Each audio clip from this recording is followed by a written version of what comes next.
Hey everyone, today on the podcast I have two guests. I am talking with Major League Baseball player Austin Wynns of the Colorado Rockies. He's a catcher. And I'm talking with Mark Shropshire, one of my best buds and just an amazing trainer and strength coach. We're talking about filling in the gaps, the movement gaps, how to increase your performance no matter who you are, whether you're an elite athlete or a stay at home dad or mom. Everybody has the opportunity to move better, feel better, and just be stronger. And it does not hurt your performance at all to move better and be stronger. So, we're really talking about Austin's journey as far as when he met Mark, how he was moving, what him and Mark started doing, and how he's moving now. Anyway, it's a great Cinderella story, if you will. Young man meets, the ancient wise one up on the hill, and the ancient wise one teaches him how to train. All right, guys, I really think you're going to enjoy this show. But first, a word from our sponsors. Have you ever felt stuck in your body, or like maybe your body was just locked up and you just couldn't move really well? Well, thanks to Unlock Your Body, the program available on osionline.com, you too can get unstuck or unlocked. If you want to feel better, move better, and perform better, get rid of maybe achy low back, cranky knees, cranky hips. Maybe you just want happier shoulders and wrist. This is the movement program for you. The Unlock Your Body program will take you through 6 weeks of gentle motion to help you restore your reflexive strength and your stability and mobility. And you will move better, feel better, and be a lot stronger, because when you move better and you feel better, your strength just naturally oozes out of you. You can't help it. You can't hold it back. Anyway, check out the Unlock Your Body program available at osionline.com. And now, back to the show. Pull up a chair and buckle up. It's the Original Strength Podcast. Gentlemen, thank you for joining me on the show. Thanks for having us. Yeah, thanks for having us. So, Austin, you went to Fresno State? I did. I went to Fresno State in 2009 to 13 and loved every bit of it, the Cali life. Mark and I have a good friend at Fresno State, a professor there that actually teaches original strength. So I thought that was pretty neat. That Really? Yeah, he teaches it there at Fresno State. What's his name? Dr. Dan Barrows. Yeah, Dr. Daniel Barrows. Anyway, I thought that was pretty cool. But so you are a professional catcher for the Colorado Rockies. Tell me about your baseball career. Oof. Okay, where to start? My baseball career. Grew up in San Diego in Poway. Loved catching, and since catching was like just second nature to me, I dove into it and loved it ever since. So from high school, I went to Fresno State and caught all 4 years. I was a senior sign. The Baltimore Orioles drafted me in the 10th round and was with the Orioles organization for 8 years. And that's how I met this guy. And then made my debut in 2018. Bounced around AAA, big leagues, all from 2018 to 2021. The COVID year sucked, which sucked for everybody. Yep. And then this last year, I started off with the Phillies in AAA. And then halfway point in like June 4th or 4th, San Francisco Giants picked me up. And last year was my best year yet. And this year was a crazy year to start. Started with SF for 2 days in the bigs.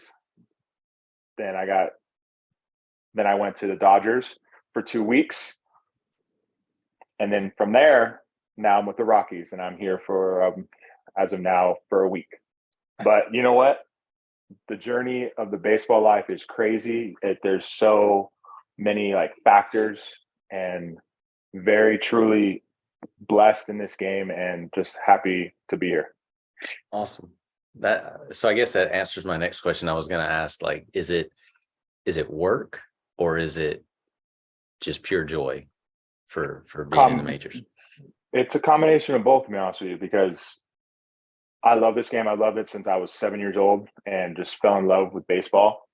But the journey of the baseball life. It is a true grind, and you have to truly love it, because this will eat you up and spit you out. Like, this game is not easy. Like, yeah, we're playing a kids game, but then now men play this sport, especially at the highest level. So like, what's going to separate you? It's all about preparation, homework, doing homework on the other teams, because that is so crucial in not necessarily leveling you up, but just being prepared. Having a good routine, like everyone has a good routine in like life, whether in their career, sports career, whatever career, everyone has a routine. You got to stick to your routine and just adapt on the fly and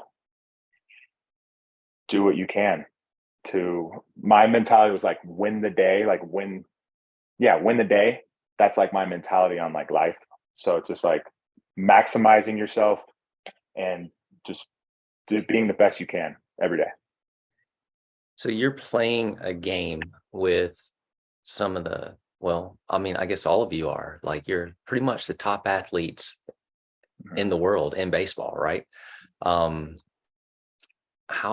important is your physical preparedness or your training life to be able to perform and play in the majors? Training is everything. And that's something that I personally enjoy. And I came across Mark in 2019. Was it 2019? I think it was 19, because I think it was before COVID. 2019. And I thought I knew how to train, like from college, minor league life. Like, yeah, we all know how to like work out and just like push, pull, and just like get under a bar, lift the bar, move weight. But I really never dove into like what works for me. And Mark brought just a good light to, this is your deficiencies. This is what you should do. And I legit dove into it. And the OS strength is just something that I truly enjoy, and I do it every day. And I think many people would benefit from original strength training, because I'm not saying it's like difficult, but like, you are the person that could make it however you want. And I try to go above and beyond in it, because like, I want to better myself in my career. And I guess I'm bouncing around, but original strength made me who I am today, and just a strength performance. And I love it. Awesome. So Mark, you work with people like Austin and amazing athletes. Like, so you got the world's greatest athletes, but just because they're the greatest athletes in the world doesn't necessarily mean that they're moving all that well. Is that right or no? Correct. Yeah. Sometimes they are just, they're good at what they do despite how they've trained historically. They're just so talented. They can, I guess, for lack of a better word, get away with it. They're just that good in the space that they occupy for that particular sport. So you told me when you met Austin, he was pretty much a hot mess. Is that right? I'm kidding, Austin. He didn't tell me that. No, he's, yeah. I can add. I was a hot mess. I was a hot mess, to be honest with you. How do I frame this? Well, no, I'll frame it, because like again, like, I thought I knew how to work out, and I really didn't. I was going down the wrong path of like, if I keep working out this way, I'm going to blow out knee. I'm going to blow out my hip. I'm going to blow out my back. And when I came across Mark, he was just like, whoa, like, you have a lot of deficiencies. And I was just like, and I got away with it over the years. And the way I catch is very demanding, because knee down, leg out, just being quick, being explosive in that squat. Like, I want longevity. And that's why, again, that I say original strength definitely leveled me up to where I'm at today. And like, so yes, now you can add just like, sure, I definitely had deficiencies, and he brought light and made me who I am. Yeah. So thanks for giving me time to kind of spool this together. Yeah. So I think when Austin kind of first came across me, he was really strong, very well put together. So strength wise, everything was kind of there, but there was some gear grinding that was going on. Like the kind of had like the 1 foot on the accelerator and 1 foot kind of on the brake. There was some mobility. We'll call it mobility. I guess if we're looking at it through the lens of original strength, there was maybe a lack of reflexive strength, which is, that wonderful harmonious dance between stability and mobility that they both have to interact and weave together to create the foundation for everything else. So stiffen the spine, and I'm just assuming, but from a lot of probably just stationary type of strength work, as we kind of preach in OS, the outward reflection of the health of the nervous system is how you carry yourself, how you move. And there's a lack of fluidity, a lack of just easy and graceful movement. But going back to my previous statement about where Austin kind of came to me, despite all that, he was still a professional athlete. Was able, very skilled in the skill aspects of the sport and the position that he played, but just from a mobility standpoint, from a stability standpoint, and from a reflexive strength standpoint, just had some deficiencies, or some areas for growth. Let's call it that. And so we started working on that right away. Nothing really fancy, if I recall. It was like a lot of just let's get your core working the way it should. Let's integrate that core with the rest of the body. Mouth breathing. Yeah, he's a mouth breather. Big mouth breather. So we'd work a lot on nasal breathing while we were working out, which I think may have been a little challenging for you because you like to push. Austin's kind of one of those guys where you almost kind of have to rein him in versus goad him to push harder. So it's motivating Austin to work out and coaching him that way was never a big issue. It was like, okay, we need to slow it down a little bit here, work on these fundamentals, and your performance level will come back up in training, obviously, and it has, but it took a little while to kind of get used to, I think, that style of training for you. It did. But I think the benefits have been, I think they paid off. Definitely paid off. And I'm going to add a little bit because it just hit me too with the breathing technique through nasal breathing and stuff like that. For any athletes that they do, breathing's everything. And you blow out once you hold your breath. So for me, that I used not necessarily just that, but in hitting. So hitting, I held my breath when I was swinging. And when you see all the great hitters, they all breathe out. So it's like a smooth, and that's why I was just thinking, you know what? Why am I holding my breath? This is just I get fatigued. I get tired out.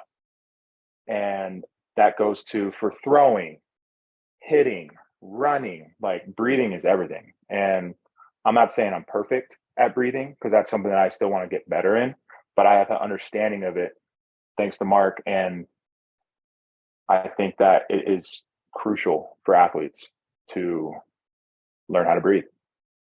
Yeah. So go ahead, Tim. Sorry. No, I was going to say, just kind of building off of that, in Austin's world, and you can correct me if I'm wrong, but the guys that I've worked with previous, Austin's got one of 64 jobs in the world that exist. There's 32 professional teams. They each probably carry 2 catchers.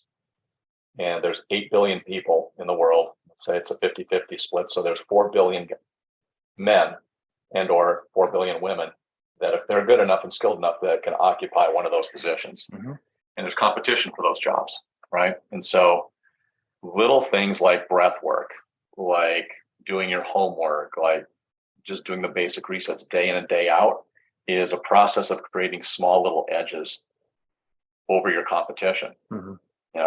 So as much as the Rockies love having Austin here and he's doing a great job for them, well, guess what? There's a guy in AAA, there's a guy in AA that probably would like to have that job too. They would like to not ride a bus and would prefer to fly and get all the perks of being a major league ball player too. So they're grinding just as hard. So even though you're all part of the same organization, you're all still competing. And it's a constant competition. And baseball is one of those super analytical sports. They look at everything. So in order to kind of keep those jobs, you're going to try to create as many little edges as you can over the competition. So whether it's breathing, doing resets, things like that, all those things matter at this level.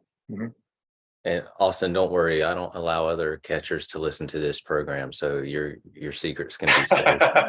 No, Actually, that's something like I have like an inner coach in me too.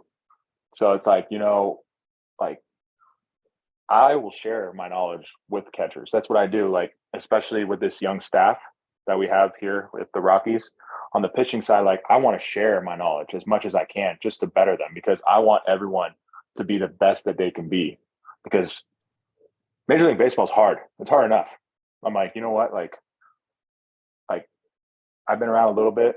I've learned some things and I would love to share it with anyone who would listen. And if they like it, great. If they don't listen to it, tune it out. But I'm in it to make people better. I'm not selfish. That is beautiful. You will always be a very rich man. Not talking about money, but that's awesome. All right, so I got to ask you this: before you met Mark, were you having any body issues or performance issues? Like, did anything hurt? Like, how did you feel? So every day, since being a catcher, what's the most taxing on your body? It's like it goes to your ankles, knees, and hips. For me personally, my hips. My hips were tight, my knees were very hypermobile, and my ankles were stiff. But like what took most of the blunt were my knees and my hips. And I had a pretty much weak core as well because I was so tight, so tight. My back is tight. I'm not flexible at all. I just learned how to maximize what I got. Mm-hmm. And I wanted to be better in baseball and just like my overall health. So and I'm very fortunate that I came across Mark. And it was like the first day too when I just watched it and I was just like, dang, this is like cool. And then I legit dove into it and I was just like, I love this. This is great. I feel great. It's a great workout the next day. I feel amazing. And that's you want to walk away like, dang, I got a good workout. Oh man, I feel great. I feel tall. I feel like, man, your chest is sticking out. And then from my past, I'm like, I was worked out to a point where like I am fatigued, I am dead. I could crawl out of the gym. That's not me anymore. Wait, are you saying that after you work out, you want to be able to feel amazing versus you want to be able to feel like you got beat up or something? Exactly. That's crazy. So, so like, okay, so you met Mark and you started doing OS and all the other shenanigans that Mark has you do. What changed? What changed in your body? my core strength, my mobility in my ankles, knees, and hips. My I'm not saying my posture. My posture will not forever. I take that back. Take it back. My posture is really poor because I'm in a squat and I hinge my back. So then I always work on like I have my my neck weight where it actually helps me like to reset my spine and my neck to get it to where it should be. So I guess to answer your question, my mobility and my core and my strength all skyrocketed. Did you notice any changes in your actual skill or performance for baseball? 100%. I'm more explosive. I'm like I've learned how to breathe better too, when you breathe better, you can actually visualize, see better as well. And like you could think clearer. So like in baseball, it's so mental. So like you want to slow this game down and being able to see and recognize things and react. So I feel like I have definitely improved in that way through OS. That's awesome. Mark, Austin mentioned his crown of weight. Yes. What other tools or even talk about that? What is he? Why is he wearing a weight on his head? Well, I'm looking at it right here. Yeah. So one of the things that we like to do, and I guess either like through the lens of original strength performance, and also in our OS Pro course, is we talk about loading the resets. So when we're children and when we're infants, we have a large a large melon. We got a strangely shaped, abnormally large head as an infant, which the way that I visualize it for a child developing is it's kind of like a dumbbell that sits on the end of a long arm called your spine. And so every time you pick that head up, it's kind of core training 101 for the baby.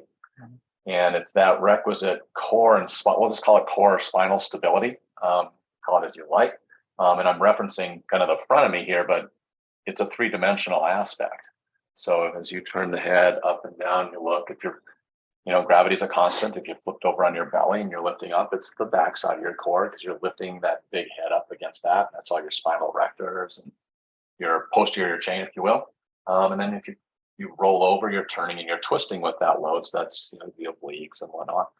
And so in original strength, what we do is sometimes we'll apply, if it's appropriate for that individual, a little bit of an extra load onto that head to kind of try to replicate some of that same sort of scenario that we have in our infants. And then also what we know from maybe practical experience, and also there's some decent amount of scientific evidence that kind of points us towards the fact that when you load patterns of movement, it tends to cement them in the nervous system.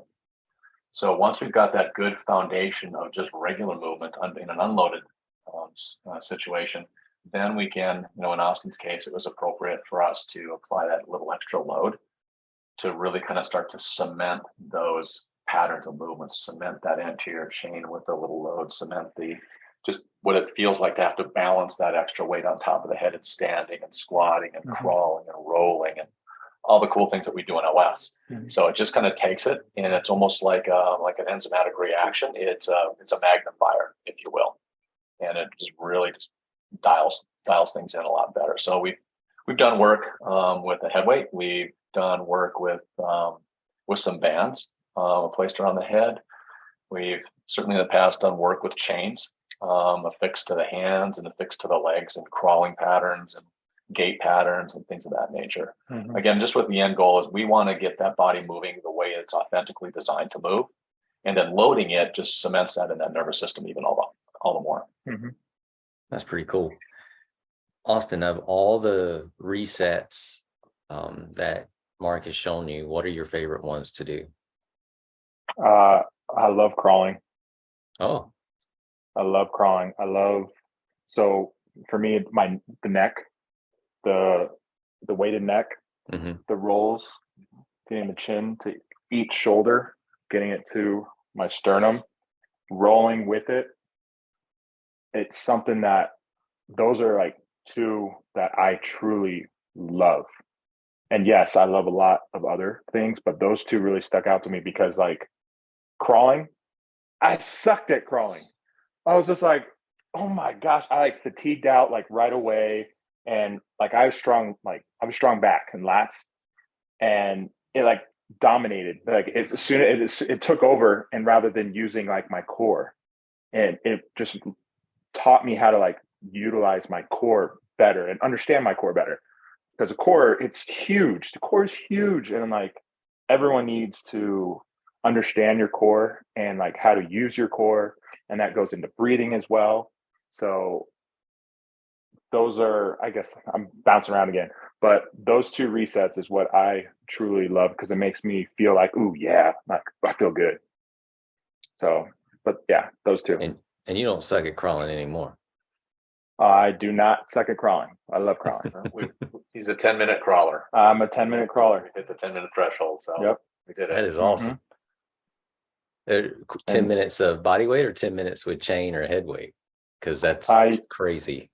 This off season, I used a head weight. I actually used a 10-pound head weight and just crawled with it. Yeah. Mm-hmm.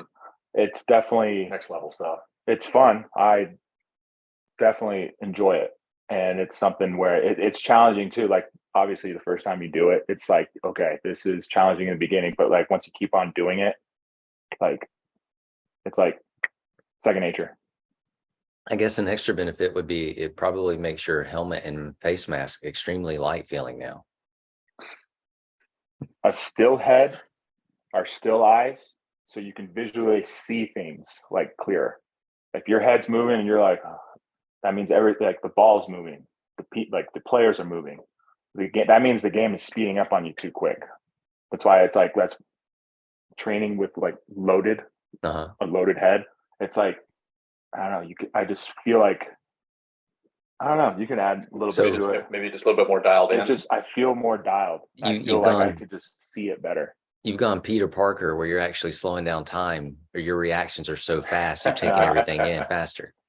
Well, if you got that spider that I could get pricked by, and I could get that spider sense and all that, that'd be sick. But I'm trying to get to that point. That's awesome. That happens. Mm-hmm. Sometimes that happens.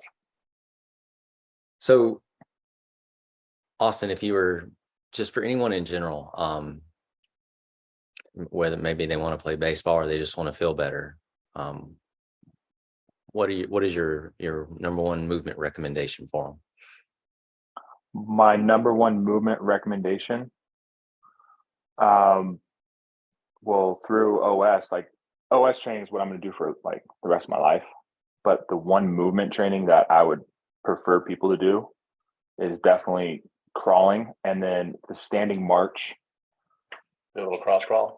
Yeah, that's something I have to do every day or every other day, because it feels like I engage my glute, I engage my core, and I have a very tight spine. So it's like when I really engage it, it feels like I'm just more open that way. But the marching one is something that I would definitely recommend, because when you see people walk, it's usually they're already hinged, and you feel like you could see people the way they walk and they get stuck.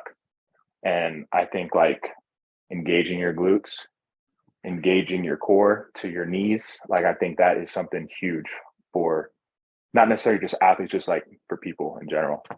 So you ever try that with like Indian clubs or small sticks to lengthen your arms? Yeah, I have 5 pound weights. That's what I do. On. 5 pound weights, and I feel like that I'm like running while I do it, and then I do the circles as well.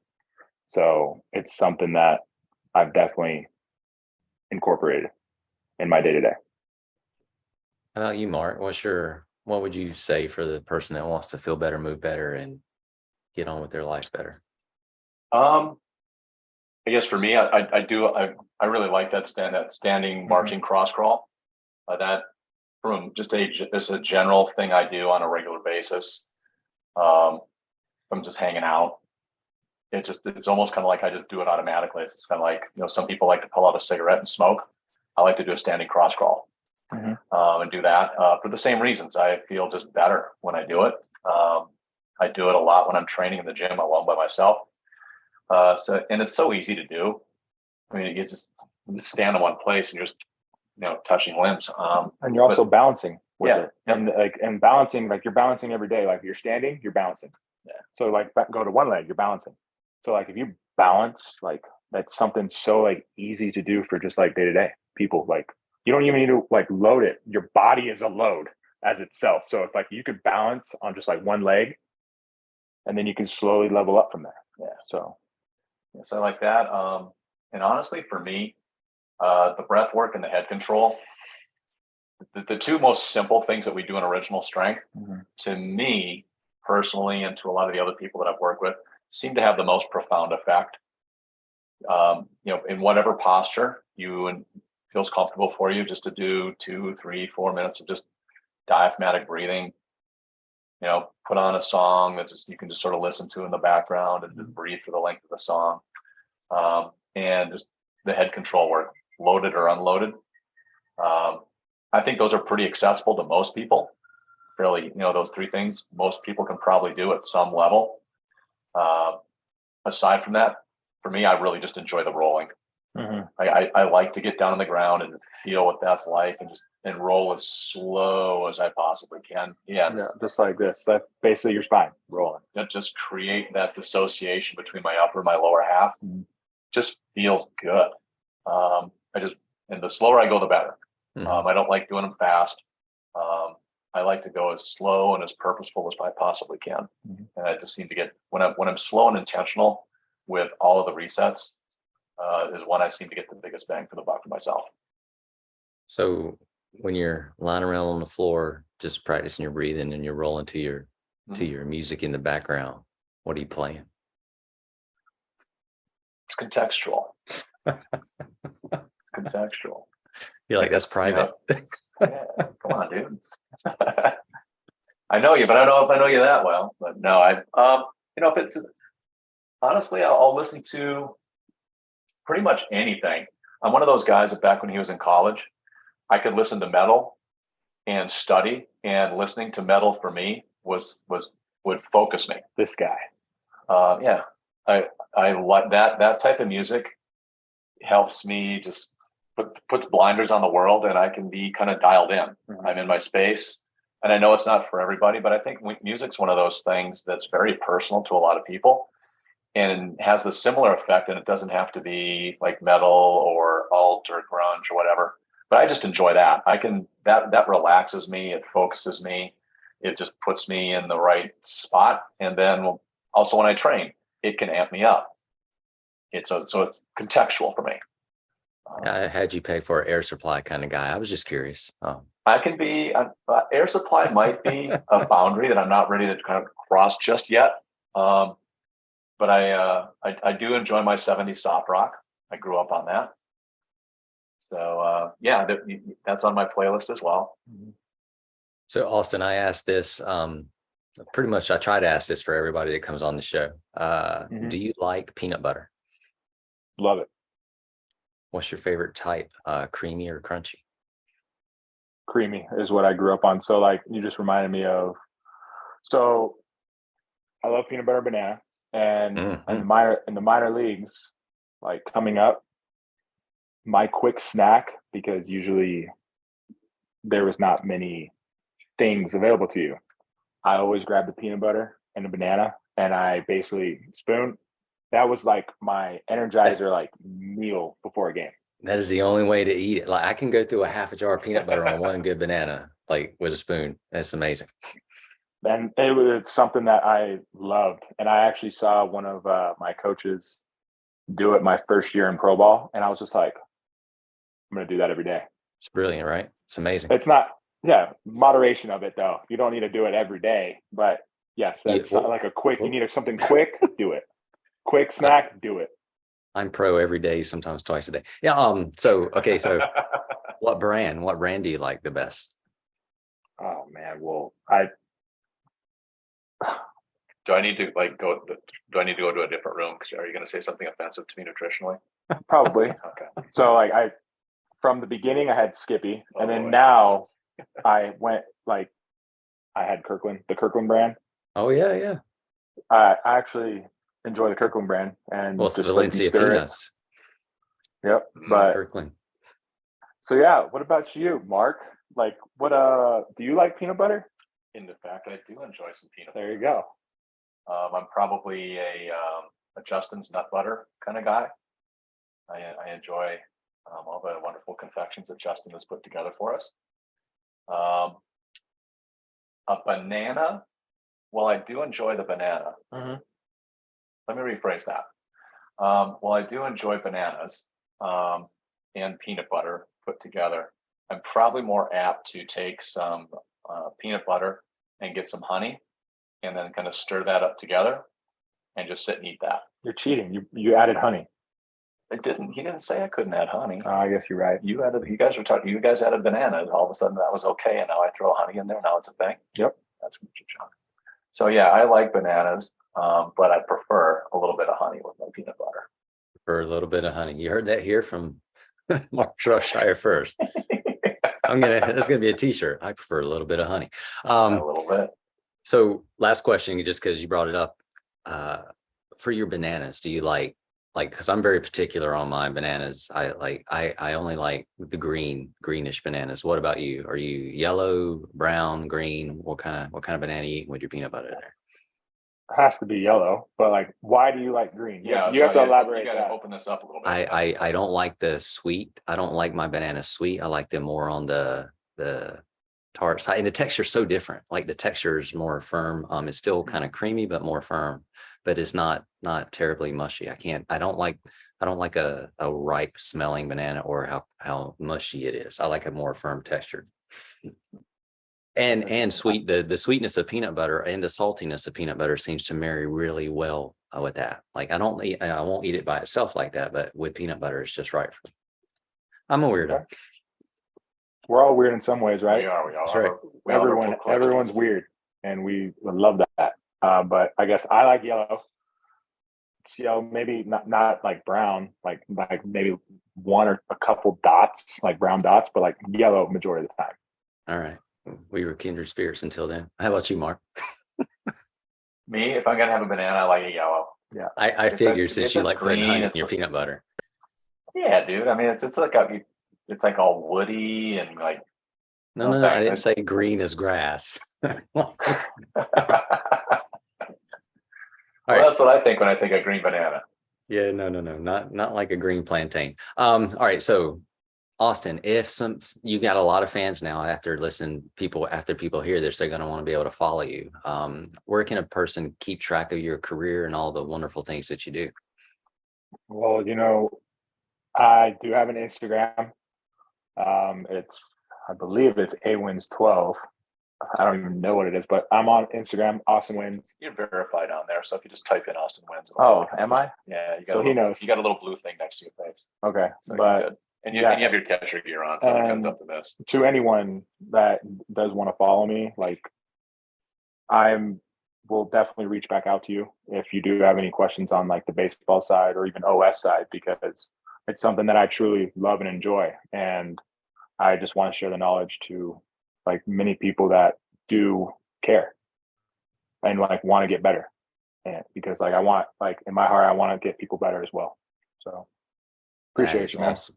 Yes, sir. Thank you for doing this. Mark, if somebody wants to follow you and all your shenanigans, yes, how can they do that? I am I'm also on Instagram at Shropshire ST. So it'll look like Shropshirist. I don't know why. I think it's because of Shropshire sports training at the time, and ST was sports training. So yeah, Shropshirist or Shropshire ST on Instagram. I do have a Twitter, but I think Twitter's a gigantic cesspool, so I don't venture into that space. Sorry, Elon. So allowed to have an opinion.